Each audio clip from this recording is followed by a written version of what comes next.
నమస్కారం. నా పేరు రమాభాస్కర్ దేవరకొండ. లంజల సాంబాగాడి భూభాగవతం ఈరోజు బయటపడింది.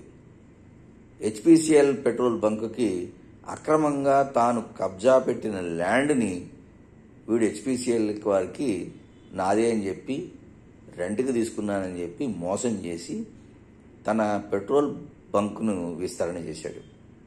ఇక్కడ ఆలోచించండి, వీడు డ్రైనోజీ గాడు చేసే పనులు ఏంటంటే వీళ్ళు ఏదో అద్దెకి తీసుకుంటారు, వాళ్ళని ముంచేస్తారు, ఫోర్జరీ డాక్యుమెంట్స్ పెట్టేశాడు వీడు. పక్క ల్యాండ్ వీడిది కాదు, కానీ ఆ ల్యాండ్కి ఫోర్జరీ డాక్యుమెంట్స్ తయారు చేసి ఆ ల్యాండ్ని హెచ్పిసిఎల్ వారికి చెప్పేశాడు నాదే అని. ఎంత దొంగతనం, ఎంత దోపిడీ! ఈ లంజల సాంబగాడు టీవీ5లో కూర్చొని అందరికీ నీతి వాక్యాలు చెప్తాడు. ఒరేయ్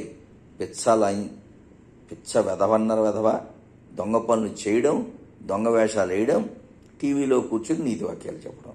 సిగ్గులేదు నీకు? నీది పగులుతుంది రోయ్. ఇప్పుడు కోర్టు వారు, పోలీసు వాళ్ళు, హెచ్పిసిఎల్ వాళ్ళు కలిశారు, నీది పగలగొడతారు. Take care. జై హో జగన్.